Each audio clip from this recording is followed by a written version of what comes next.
এইভাবে ঝোল মোমো চুমুক দিয়ে খাচ্ছে। ঝোল মোমো চুমুক দিয়েই খায়। চলো আজ তোমাদের নিয়ে যাই কলকাতা শহরের সব থেকে ভালো টিবেটান রেস্টুরেন্টে। এখানকার কোথে মোমোটা ট্রাই করলে তোমরা আর অন্য জায়গায় কোথে মোমো খেতে চাইবে না। যা সাংঘাতিক ভালো খেতে ছিল এটা, আমি পুরো ফিদা হয়ে গেছি। আমরা আজকে স্পুনফুল ক্যাফেতে এসেছি।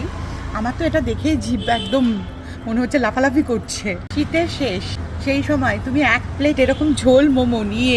তোমরাই বলো, এমন করে ঝোল মোমো কাউকে খেতে দেখেছো?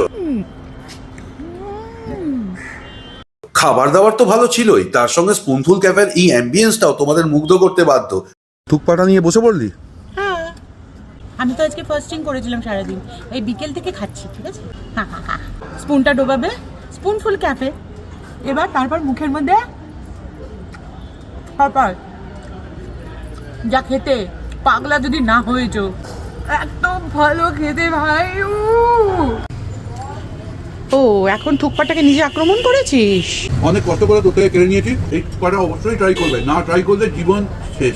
কলকাতায় বসে টেমিটিকে উপভোগ করতে চাইলে এই ক্যাফেতে যেতেই হবে তোমাদের একবার। তোমাদের জানিয়ে দিই, বিখ্যাত সিকিমের টেমি টি গার্ডেনের চা এনারাই কলকাতায় ডিস্ট্রিবিউট করেন। এই অনবদ্য চায়ের টেস্ট নিয়ে আজকে ভিডিওটা শেষ করছি। আশা করি কন্টেন্ট ভালো লেগেছে। দেখা হচ্ছে পরের ভিডিওয়। আজ চলি, টাটা।